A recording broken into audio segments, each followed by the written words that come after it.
Hello, top story loyal lovers. Let me give you a quick idea of what this story about.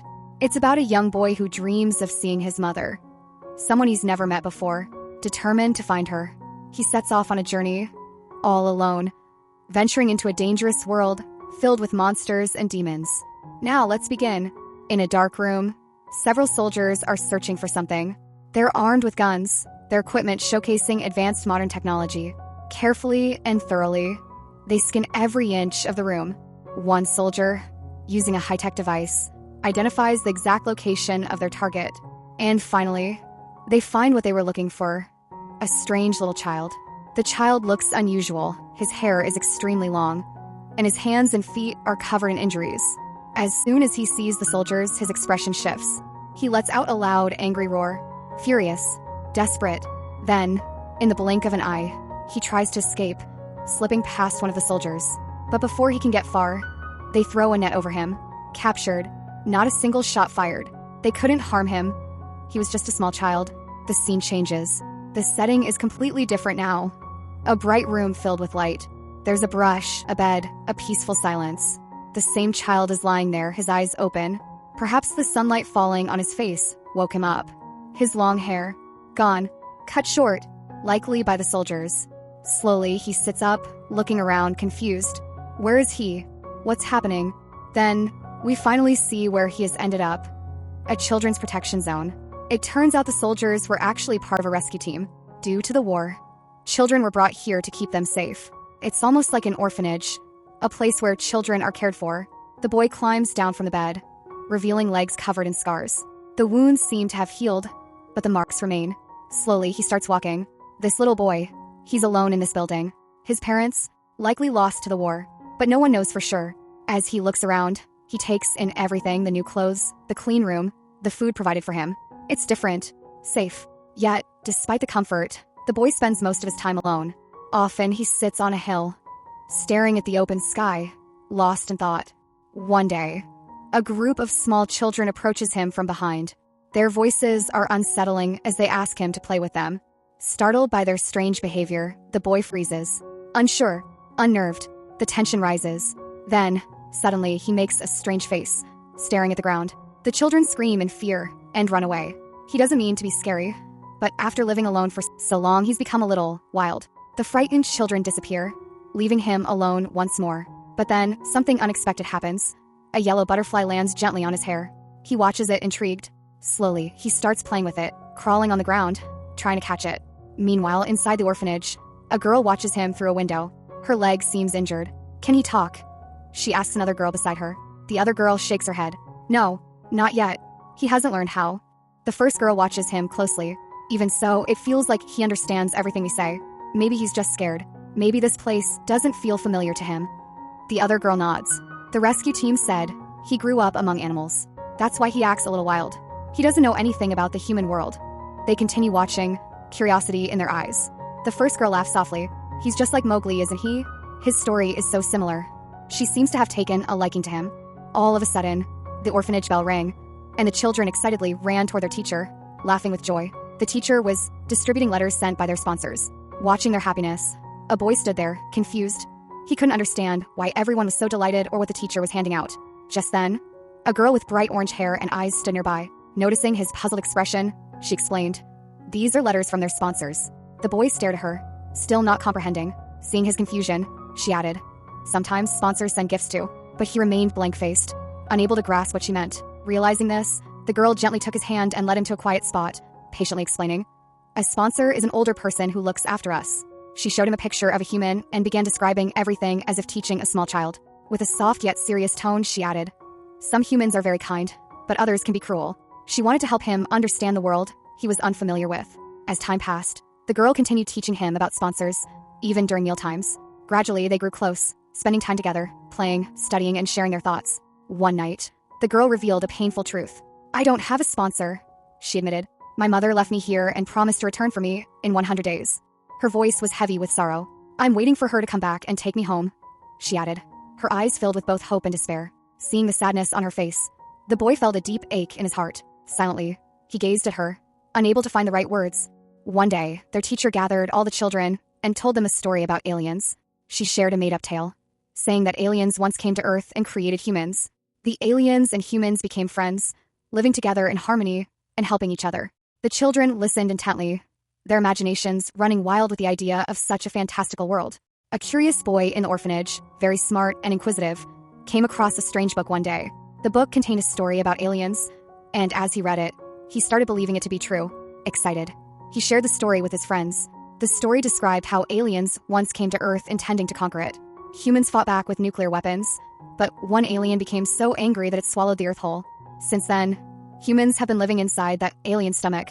The next day, sponsors sent letters to all the children. Surprisingly, the boy also received one. He stared at it in disbelief, wondering who could have sent him a letter. At that moment, the teacher addressed him by name, Mori. This was the first time we learned the boy's name. Mori held the letter, examining it with curiosity and confusion. Suddenly, he heard the sound of something falling. Turning around, he saw his friend, a girl, standing there with tears streaming down her face. She looked at him with deep emotion, crying uncontrollably for reasons Mori couldn't understand. The girl ran to her small makeshift house, where she had created a cozy little space for herself. Once inside, she broke down into tears. Mori, worried about his friend, followed her and gently approached. However, she cried out, "Stay away from me."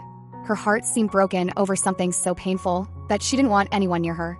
But Mori wasn't someone to give up so easily. Determined to cheer her up, he started walking around in circles, spinning like a top. The girl, still crying, looked at him in disbelief, wondering what he was doing. Despite her tears, she couldn't help but be a little puzzled by his silly antics. When spinning didn't work, Mori reached into his pocket and pulled out half a cookie. With a big smile, he handed it to her, hoping it would stop her tears. She stared at the cookie, stunned that this was all he had to offer. But seeing his earnest effort, she couldn't stay sad for long. Her crying slowed, and a tiny smile began to form. Though it wasn't much, Mori's half-eaten cookie and his goofy determination to cheer her up were enough to show her she wasn't alone. The girl held the half-eaten cookie in her hands, staring at it with tears streaming down her face.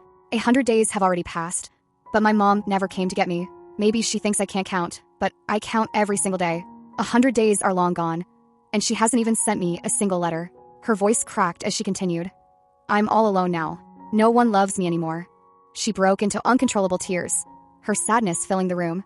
Mori, seeing his friend in such pain, quietly sat behind her without saying a word, as if trying to show her that she wasn't truly alone. His silent comfort touched her heart, and she started laughing through her tears. You're so weird, Mori, she sniffled, her emotions shifting between sadness and gratitude. After calming down a little, she wiped her eyes and looked at the cookie with a soft smile. I can't eat this. Do you want it? Mori's eyes widened in surprise.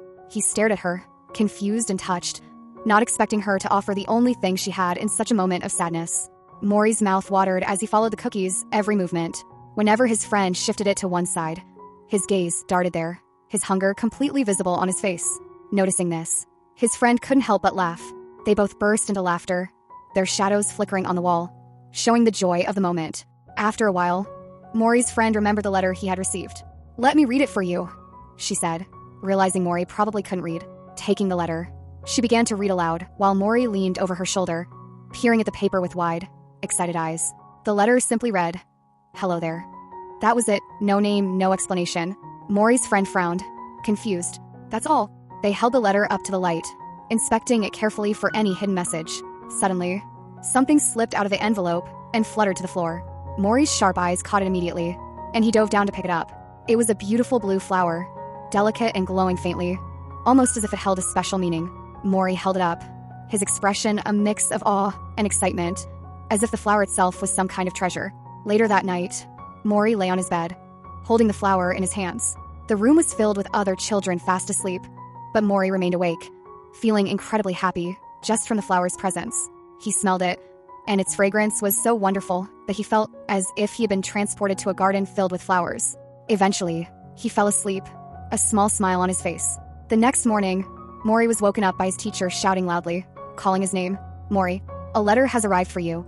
And gifts. Mori blinked in surprise as he saw many large boxes filled with gifts. The other children were astonished, excited. They all ran to Mori to see his gifts. A girl standing in front of him gasped. I've never seen so many colorful pencils before, a boy added. That doll looks so expensive. I've never seen anything like it. Meanwhile, Mori's friend tried to read the letter, but the handwriting was terrible. The letter contained only simple words like, Hello there and how are you? The children wondered why someone would send such expensive gifts. Maybe the person who sent these gifts is a relative of Mori and knows him well, one girl said. Another added, whoever it is, they must be really rich. However, Mori paid no attention to their conversation. His focus remained entirely on the colorful pencils, which he thought looked absolutely amazing. Curious, he picked up one pencil and tried to eat it, thinking it might be food. His friend quickly stopped him. You can't eat this, you fool, she said, laughing. She then showed him how to use the pencils by drawing on a piece of paper. These are for drawing, she explained. Hearing this, Mori was shocked. His expression said it all. The sunlight streamed through the windows, and the weather was beautiful. The children decided to do their laundry together, making a game out of stomping on the clothes in a bucket. Mori was thoroughly enjoying the soft feeling under his feet, giggling as he pressed down even harder. His friend, watching in confusion, said, What's so fun about this? They're just clothes. Of course they're soft. This isn't anything special. But for Mori, everything was an adventure. And then, everything changed. One day, his friend's mother arrived. She had come to take her child home. As soon as his friend saw her, she threw everything aside and ran to her mother, hugging her tightly and crying tears of happiness. The other children watched in astonishment. Mori, seeing the heartfelt reunion, couldn't help but wonder, who is my mother? As his friend prepared to leave, she gave Mori his shoes and everything he owned. Don't run barefoot anymore, Mori. It might hurt you, she said, crying. She hugged him tightly. Tears filled Mori's eyes as well. His best friend was leaving. That evening, he climbed a hill, sadness settling over him like a heavy cloud. Then, from within his clothes, he pulled out the letters he had carefully hidden over the years. Now that his friend was gone, these letters were all he had left. Clutching them tightly, he breathed in their scent, a soft, familiar fragrance. His heart ached as he recalled the joy on his friend's face when hugging his mother. A thought took root in Mori's mind. What if the person who had sent these letters was his mother? Someone who loved him deeply? Hope ignited within him. That night, he packed his few belongings. Standing outside the orphanage, he took one last look at the place he had called home. From afar, he raised his hand in a silent farewell and stepped into the unknown. Instead of taking the forest path, Mori wandered onto a railway track.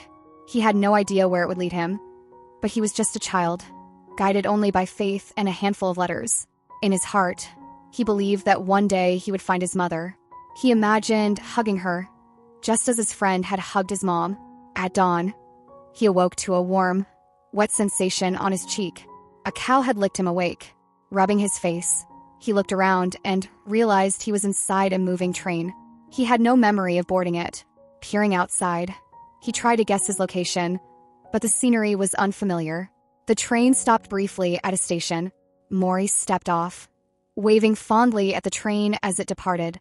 He turned to find himself in an endless desert, with not a single soul in sight. Completely alone under the vast, open sky, he started walking, directionless but determined. Hours passed as he studied his surroundings, taking cautious steps. Suddenly, a noise echoed behind him. He spun around, eyes widening in terror. A group of men on bikes sped toward him, their guns firing into the air. Mori ran, but he was small and they were fast. Within moments, they surrounded him. The men muttered among themselves, their expressions filled with curiosity. So this is a human, one said. Mori, overwhelmed with fear, suddenly dropped to the ground, making strange faces. The men hesitated, confused. They had never seen a human before. Why is it so small? Another asked, poking at him. Let's sell him. We'll make a fortune. No, let's eat him. Who knows what human meat tastes like? One of them reached out to grab Mori when a deep, rumbling voice interrupted. Who gave you permission to eat this? A monstrous figure rose from the sand, towering over them.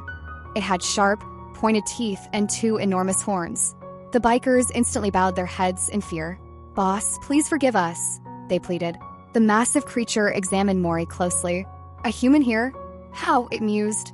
Mori, frozen in terror, stared at the monster's piercing gaze. But before anyone could react, a gunshot echoed. One of the bikers collapsed. A bullet lodged in his head. Panic spread like wildfire. That was a bullet, one of them shouted. Where did it come from? They frantically scanned their surroundings. Then, in the distance, a lone figure on a motorcycle sped toward them. The bike had a mounted gun, its barrel still smoking. As the figure drew closer, the biker's fear intensified. It's the rider, one of them gasped. Unlike the others, their monstrous leader remained calm, his eyes narrowing as he watched the approaching threat. The battle had just begun. Who is this demon biker that saved Mori? Friend or foe? Let me know your theories in the comments. Thanks for watching. That's it for part 1. Want to see what happens next? Let's hit 50 likes and drop a comment if you're excited for part 2. Don't forget to subscribe and support the channel for more awesome stories. See you in the next one.